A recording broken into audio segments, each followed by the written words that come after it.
Only used to be like men to come to our business. Now it's families coming in as well, females coming in. Now we've got customers like English people as well, African people as well.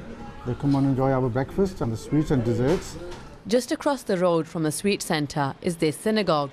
It's one of the oldest in the UK outside London, and recently it's brought together the Jewish and Muslim community here in Bradford. We did establish, in the end, very close relationships with the Muslim community, so much so that they contributed financially to the repair and upkeep of the synagogue.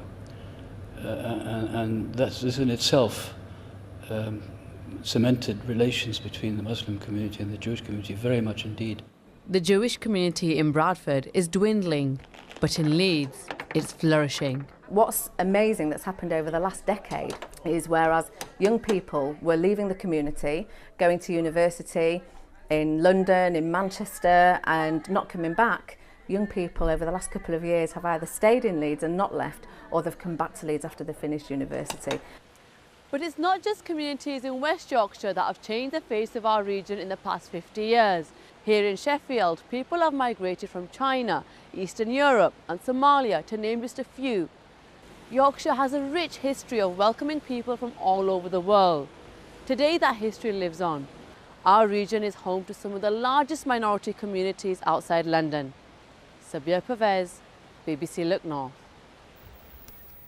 You know, whenever I go out to places, I'm often asked about our next two guests.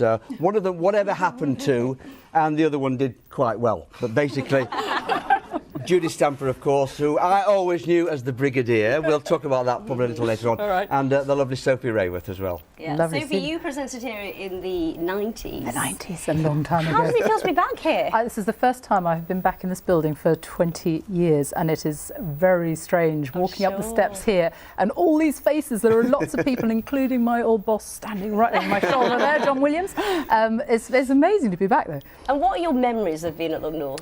Being very, very frightened because I had never been on television until I arrived here, and I got a job. I was a producer in Brussels, and I arrived from Brussels, and I got a job as a reporter with a view to doing some presenting. And Judith, who was really well known here and was brilliant at the job, and she just left, huge shoes to fill.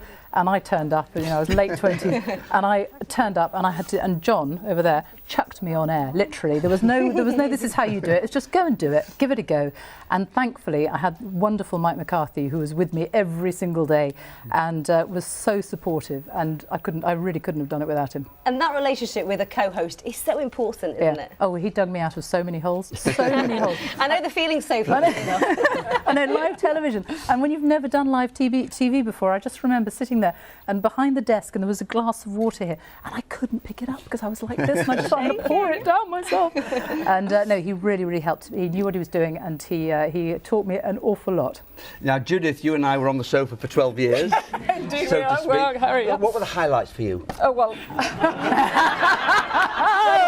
Where do I start? Such a pro. Highlights first? Yes, go on then. Well, as you know, we've got this documentary coming out on at 4 o'clock on Sunday, and we saw so many clips. Some of the stuff we did together, I can't remember. Dressing up in those weird things, knight and maiden, and all of that kind of stuff. It still does that. But only at weekends now.